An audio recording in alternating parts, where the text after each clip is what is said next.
दोस्तों, कहानी की शुरुआत होती है जेसन नाम के लड़के से, जो कि एक सोशल मीडिया पर्सनालिटी है। और जेसन को सिंगिंग करना काफी अच्छा लगता है और इसकी सोशल मीडिया पर बहुत सी वीडियोस भी अपलोड है। जेसन की एक बहन भी है, जोई। इन दोनों को parents Saint Adeline Catholic school में छोड़ने के लिए आते हैं। और यहीं पर हम सारा नाम की एक लड़की को भी देखते हैं, जो कि जेसन को पसंद करती थी और जोई की रूममेट थी। जेसन के फादर जेसन को पढ़ाई पर फोकस करने के लिए कहते हैं, लेकिन जेसन सिंगिंग की दुनिया में जाने का ख्वाब देखता है। जेसन की फैमिली को देखकर सिस्टर रेबेका इनके पास आती है और पेरेंट्स को यह भरोसा दिलाती है कि वो इन दोनों की अच्छे से देखभाल करेगी। इसके बाद रेबेका नई टीचर सोफिया से मिलने जाती है, जिसका आज स्कूल में फर्स्ट डे था। रेबेका सोफिया को टीचर के सभी रूल्स बताती है और साथ ही मेकअप ना करने के लिए भी कहती है। ये सुनकर सोफिया तुरंत ही अपनी लिपस्टिक हटा देती है।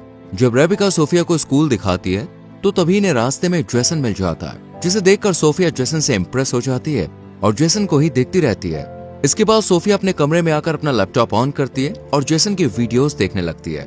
साथ ही जेसन को किस भी करती है। इससे हम ये जान पाते हैं कि सोफिया जेसन को पहले से जानती है। अगले दिन सोफिया क्लास अटेंड करने जाती है और जब वो स्टूडेंट्स को अपना इंट्रो दे रही थी, तब वो देखती है कि जेसन सारा के साथ बिजी है। ये देखकर सोफिया गुस्से में सारा को जेसन से दूर बैठा देती है। कैथोलिक स्कूल में टीचर किसी भी स्टूडेंट के साथ ऐसा रूड बिहेव नहीं करती थी, इसलिए जोई को ये अजीब लगता है। शक तो जोई का तब और बढ़ जाता है जब सोफिया बिना प्रेयर के पढ़ाना शुरू कर देती है।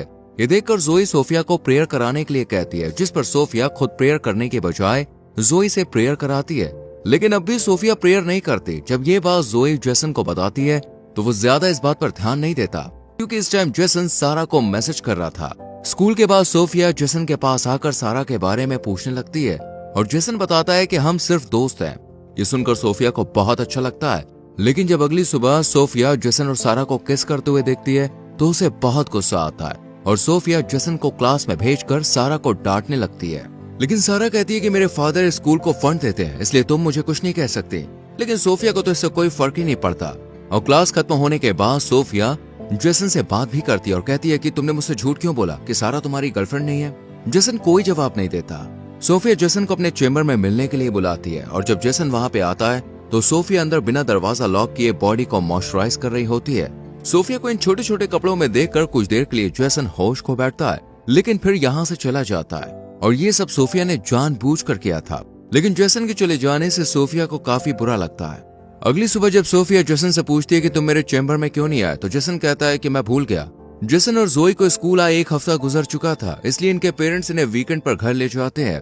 जेसन के चले जाने के बाद सोफिया भी रेबेका से अपनी आंटी की तबीयत खराब का बहाना लगाकर छुट्टी ले लेती है। इधर हम जेसन को देखते हैं, जो अपने फादर से 1 साल का टाइम मांगता है ताकि वो पढ़ाई को होल्ड करके सिंगिंग को टाइम दे सके। लेकिन फादर के मना करने के बाद वो गुस्सा होकर बाहर आकर अकेला ही गाना गाने लगता है। और यहीं पर हम सोफिया को भी देखते हैं, जो कि जेसन के घर तक आ गई थी और छुपकर जेसन का गाना सुनने लगती है। लेकिन जैसे ही जेसन के पास सारा का कॉल आता है तो सोफिया गुस्सा होकर यहाँ से चली जाती है। सोफिया जेसन और सारा को अलग करना चाहती थी, इसलिए वो रात को जोई और सारा के रूम में जाती है और सारा की बुक के फर्स्ट पेज में ड्रग्स रख देती है। और जब कमरे से बाहर निकलती है तो सिस्टर रेबेका सोफिया को देख लेती है। सोफिया रेबेका से कहती है कि मैं यहाँ किसी की आवाज सुनकर देखने आई थी।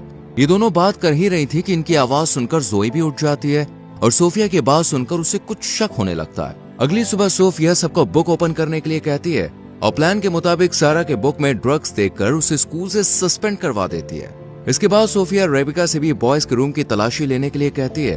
अब चूंकि ये स्कूल की इज्जत का सवाल था, इसलिए रेबेका तुरंत बॉयज के रूम की तलाशी लेने पहुंच जाती है और यहाँ जेसन के रूम में इन्हें एक शराब की बोतल मिलती है। ये बोतल भी सोफिया ने ही रखी थी। दरअसल इस बोतल को रखने के पीछे सोफिया का एक खास मकसद था, ताकि सोफिया सजा के तौर पर जेसन को सर्विसेज कम्युनिटी ज्वाइन करवा सके और उसके साथ स्कूल में ज्यादा से ज्यादा वक्त गुजार सके। जब स्कूल के हेड को इस शराब की बोतल के बारे में पता चलता है तो वो जेसन को स्कूल से निकालने का फैसला करते हैं। लेकिन सोफिया ऐसा करने से मना करती है और कहती है कि जेसन को स्कूल से निकालने के बजाय इसे हमारी सर्विसेज कम्युनिटी में लगा देना चाहिए। जेसन को सिस्टर्स का काम मिल जाता है। इसके बाद कहानी पास्ट में घूमती है, जहाँ पर हम सोफिया को देखते हैं, जो सोशल मीडिया पर जेसन की वीडियोस देखकर उसकी फैन हो गई। और फिर सोफिया रियल सिस्टर सोफिया से मिलने गई, जो कि जेसन के स्कूल में पढ़ाने आने वाली थी।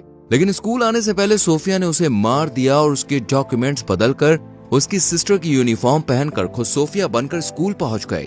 और फिर कहानी प्रेजेंट में घूमती है, जहां जेसन स्कूल में काम कर रहा था। सोफिया भी इसकी हेल्प के बहाने से इसके पास चली आती है और यहाँ सोफिया जेसन का ध्यान अपनी तरफ खींचने के लिए शर्ट के बटन खोल लेती है।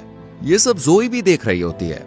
इसी रात सोफिया खुद पर कंट्रोल नहीं कर पाती और जेसन के कमरे में चली जाती है और चुपके से मोबाइल रिकॉर्डिंग ऑन करके एक तरफ रख देती है। जेसन सोफिया को कमरे में देखकर हैरान रह जाता है और सोफिया जेसन के करीब आकर उसे किस करने लगती है। पहले तो जेसन इसे पाप बताकर मना करता है, लेकिन फिर वो भी सब भूलकर सोफिया के साथ इंटीमेट हो जाता है। अगली सुबह जेसन को अपनी गलती का एहसास होता है और वो चर्च में अपने पाप को फादर के सामने कन्फेस करने जाता है। लेकिन यहाँ फादर की जगह सोफिया होती है, जो कि जेसन की गोद में आकर बैठ जाती है और जेसन को किस करती हुई उसके साथ इंटीमेट हो जाती है। एक हफ्ते बाद जेसन वीकेंड पर अपने घर चला जाता है और यहाँ लंबे समय के बाद सारा जेसन को मैसेज करके पार्टी के लिए इनवाइट करती है। जेसन के जाने के बाद सोफिया भी स्कूल से निकल ही रही होती है कि तभी सोफिया रेबिका के साथ दूसरे स्कूल के फादर को देखती है। ये फादर रियल सोफिया को अच्छे से जानते थे और इसी बारे में वो रेबिका से बात कर रहे थे। ये सुनकर सोफिया घबरा जाती है कि कहीं उसका सच पता ना चल जाए, इसलिए सोफिया जल्दी से कार की तरफ जाने लगती है। लेकिन जब रेबिका उसे रोकती है तो सोफिया आंटी की तबीयत का बहाना बनाकर यहाँ से चली जाती है। रात को जेसन अपने फादर से सारा की पार्टी में जाने के लिए कहता है, लेकिन इसके फादर मना कर देते हैं, जिस पर गुस्सा होकर जेसन बिना परमिशन के ही सारा के पास चला जाता है। यहाँ जेसन और सारा दोनों ड्रिंक करते हैं और फिर सारा जेसन को एक रूम में ले जाकर उसे किस करने लगती है। तभी जेसन को सोफिया के साथ बिताए हुए पल याद आते हैं, जिस वजह से जेसन को सारा के साथ कंफर्ट फील नहीं होता और वो एक बियर की बोतल लेकर यहाँ से चला जाता है। पुलिस जब जेसन को खुलेआम बोतल के साथ देखती है तो गिरफ्तार कर लेती है। लेकिन तभी यहाँ पर सोफिया आ जाती है और पुलिस से कहती है कि जेसन मेंटली काफी डिस्टर्ब है और पुलिस को अपनी बातों में उलझाकर जेसन को बचा लेती है। जेसन सोफिया को बताता है कि मैं ड्रंक होकर घर नहीं जा सकता हूँ। ये सुनकर सोफिया जेसन को होटल ले जाती है और दोनों एक रूम में चले जाते हैं। वहीं दूसरी तरफ हम जेसन के पेरेंट्स को देखते हैं। जेसन की माँ जेसन के फादर को समझाती है कि हमें जेसन के इंटरेस्ट को नहीं दबाना चाहिए, हमें उसे एक मौका देना चाहिए। जेसन के फादर भी इसके लिए राजी हो जाते हैं।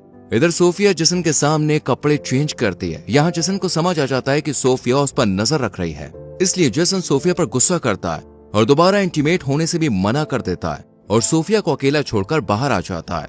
जेसन के फादर जेसन को ढूंढते हुए उसके पास आ जाते हैं और अपनी गलती के लिए उससे सॉरी बोलते हैं, साथ ही सिंगिंग में आगे बढ़ने के लिए भी कहते हैं। ये सुनकर जेसन भी अपने फादर के गले लग जाता है। अगले दिन जेसन और जोई जब स्कूल जा रहे होते हैं तो इनके घर के बाहर हम सोफिया को भी देखते हैं। सोफिया इन्हें जाता हुआ देखकर खुद भी यहाँ से चली जाती है, लेकिन जोई इसकी कार को देख लेती है और स्कूल आकर जोई उस कार को ढूंढकर नंबर उतार लेती है। और जब इस कार के नंबर के बारे में जांच पड़ताल की जाती है तो पता चलता है कि ये सोफिया के नाम से ही रजिस्टर्ड है। ये देखकर जोई को समझ में आ जाता है कि सुबह घर के बाहर कोई और नहीं बल्कि सोफिया ही थी। इधर जेसन अपने कमरे में जाकर देखता है कि सोफिया बेहोश पड़ी है, इसलिए जेसन सोफिया को माउथ टू माउथ ऑक्सीजन देता है और सोफिया को होश आ जाता है। सोफिया का ये ड्रामा देखकर जेसन इस पर काफी गुस्सा करता है। जेसन जब हेड से सोफिया की शिकायत करने के लिए कहता है तो सोफिया इसे ब्लैकमेल करती है और इन दोनों के बीच जो कुछ भी हुआ उसे सबके सामने लाने की बात कहती है, जिससे जेसन डर जाता है। अगले सीन में हम देखते हैं कि रेबिका सारा को फिर से क्लास में ले आती है। ये देखकर सोफिया रेबिका पर गुस्सा होती है, लेकिन रेबिका सोफिया को ही डांट कर यहाँ से चली जाती है। सारा के आ जाने से सोफिया अपना कंट्रोल खो देती है और नहाते वक्त सारा को बाथरूम में ही मार देती है और बाद में ऐसा प्रिटेंड करती है जैसे कि ये एक एक्सीडेंट था। इसके बाद सारा की बॉडी को पोस्टमार्टम के लिए भेज दिया जाता है। जोई को यह सब काफी अजीब लग रहा था। जेसन सोफिया के पास जाकर इस मौत के पीछे उसको दोषी ठहराता है, लेकिन सोफिया मना कर देती है और जेसन को ब्लैकमेल करती हुई उसे इंटीमेट वीडियो दिखाती है और कहती है कि तुमने सारा के लिए जुबान खोली तो मैं ये MMS लीक कर दूंगी। अगले दिन जेसन जोई अपने मॉम के साथ जब घर आते हैं तो सोफिया भी अपनी आंटी की डेथ का बहाना बनाकर स्कूल से निकल जाती है और रात में जब जेसन अपनी फैमिली के साथ बाहर डिनर पर जाता है तो सोफिया भी उन्हें ज्वाइन कर लेती है। इधर रेबिका को पता चल जाता है कि सोफिया की कोई आंटी नहीं है। वहीं जेसन भी जोई को सब सच बता देता है और फिर ये दोनों रियल सोफिया के बारे में पता करने की कोशिश करते हैं। इधर रेबिका सोफिया को बताती है कि मुझे सब पता चल गया, तुम असली सोफिया नहीं हो। इस सच को बताने के लिए रेबिका स्कूल के हेड के पास जा ही रही होती है कि सोफिया रेबिका के सर पर अटैक कर देती है। वहीं जेसन और जोई को सोफिया के कमरे से उसका लैपटॉप मिल जाता है, जिसमें जेसन की वीडियोस फोटोज थे और ये सोफिया नहीं बल्कि लॉरा थी। ये लैपटॉप लेकर ये दोनों चर्च में रेबिका को सब सच बताने जाते हैं और तभी यहाँ सोफिया आ जाती है और हम सोफिया को देखकर समझ पाते हैं कि ये एक साइको है। इसलिए सोफिया कहती है कि तुमने सारे गाने मेरे लिए गाए, तुम मुझसे प्यार करते हो।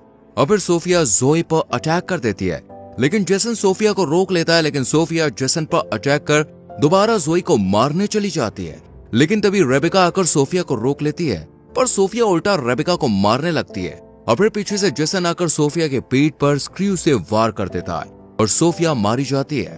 और लास्ट में हम जेसन के फादर को देखते हैं, जिन्होंने जोई को कार और जेसन को गिटार